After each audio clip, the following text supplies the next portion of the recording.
Pour la conservation, il faut réduire la volume. Donc là, on peut faire un transfert et garder toute l'année au moment du sujet.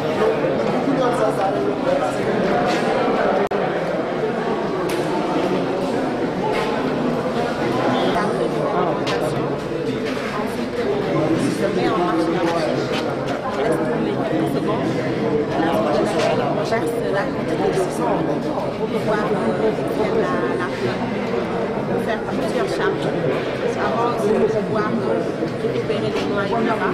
Donc 6 charges pour le verre. Et là vous avez la collecte qui est faite et qui sera consommée.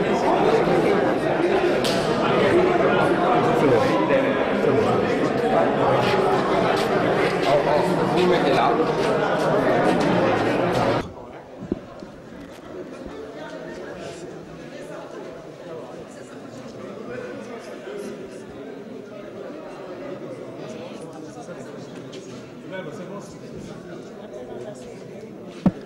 Docteur Nafissatou Diop Ndiaye, chercheur ingénieur à l'ITA.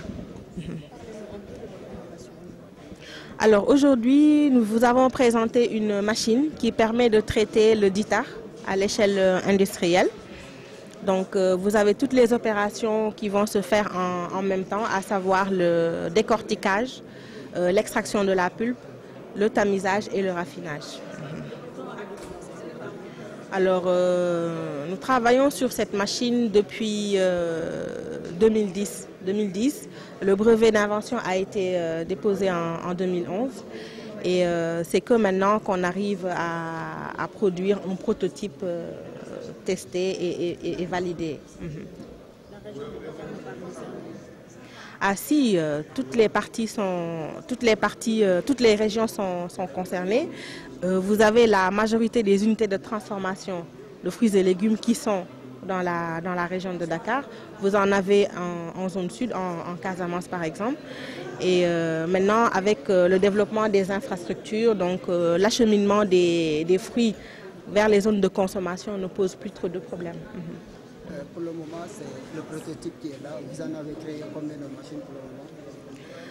Alors ça, c'est le prototype qui est validé. Mais il y a déjà une qui est déjà sur le marché, qui est déjà utilisée par un industriel. Alors pour la polyvalence, pour le moment, vous avez dit que c'est le DITA que vous avez mis en branle. Maintenant, à quand la polyvalence pour les autres fruits? Oui, donc on y va étape par étape. Donc là, nous sommes focalisés sur ce fruit parce que nous voulons un peu sa valorisation sur le plan industriel. Mais nous avons commencé à travailler sur les autres spéculations, comme le MAD, la pomme cajou, ainsi de suite. Mais pour le moment, nous nous focalisons sur le DITA. La durée d'un produit à l'intérieur de la machine, c'est entre 65 120 secondes, vous avez dit. Mais elle a dit au moins la durée de vie de la machine, vous avez évalué ça? Alors c'est une machine qui est entièrement en acier inoxydable. Donc l'acier, si il est bien entretenu, la durée de vie, elle est... Voilà.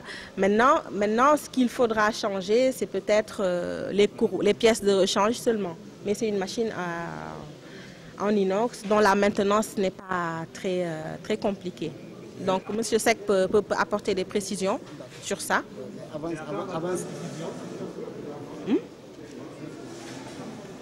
Mais oui, maintenant, pour ça, pour la même machine, si elle doit utiliser plusieurs produits, comment va se faire le nettoyage? Est-ce que l'acquéreur va être au moins formé par rapport au nettoyage? Plusieurs produits. C'est-à-dire, si la machine peut faire en même temps de la pomme d'acajou, de la mangue... Non, c'est une machine qui est conçue pour la transformation du DITA. Okay. Voilà. Le nettoyage est facile. Et quand on fournit la machine, il y a l'installation qui est prise en compte et la formation des opérateurs pour pouvoir l'utiliser en fait. Le prix, vous avez parlé entre 3 et 5 millions. Alors, vous savez, le prix est relatif. Quand vous mettez sur le marché une technologie, il ne faut pas voir ce que ça vous revient, mais l'impact de cette technologie-là au niveau du marché. Ça, c'est important. D'autre part, vous avez l'inox qui est importé et qui est un matériau noble et qui coûte extrêmement cher. Voilà. Donc, par rapport à la diffusion, donc justement, on appelle les opérateurs du secteur qui sont dans la transformation à nous contacter pour voir comment on peut diffuser cette machine-là. Vous ne demandez pas de financement pour ça? Avez-vous déposé un projet? Non, on n'a pas déposé un projet de financement. Vous savez, c'est une machine qui fait l'objet d'un brevet. Donc, au niveau de la commercialisation, après, on pourra voir, parce qu'il y a des aspects relatifs à la propriété industrielle. Donc, voilà. Les utilisateurs ont besoin d'une formation. Oui, si les utilisateurs ont besoin d'une formation, on pourra les former pour l'utilisation de la machine. Ça, c'est compris, en fait. Il n'y a pas de souci pour ça. Si Olof maa ngi tudd Nafissatou Diop Ndiaye di gëstu au niveau de l'Institut de technologie alimentaire ITA. Donc tey lu ñu fi indi woon mooy dañ leen doon won benn jumtukaay bu ñu liggéey ñu ngi ci tàmbalee liggéey depuis 2010 boo xamante ne dina tax suñu jigéen ñi nekk ci unité yi ñu bañeen di nekk di dëbb di tax bi. Donc ak jumtukaay bi léegi moom mooy remplacer dëbb bi. Donc moo gën a gaaw ba pare sell bi dina ci nekk waaw. déedéet jumtukaay bi ku ko bëgg am dinañ ko mën a kii bu defee commande rek dañ koy fabriquer parce que fii lañ koy fabriquer nii si responsabilité monsieur Seck moom professeur la en génie mécanique. Donc pour wax ne machine bi sur le plan scientifique dañ ko éprouver calcul d'ingénierie yu mu soxla yëpp pour def ko dañ ko dimensionner par rapport ak li ñu bëgg. Bon xam nga njëg bi moom après da ngay xool rek c'est un peu relatif donc da ngay xool yow technologie bi lan lay apporter mais pas bul xool yow lan la lay dikkee en fait waaw. Merci.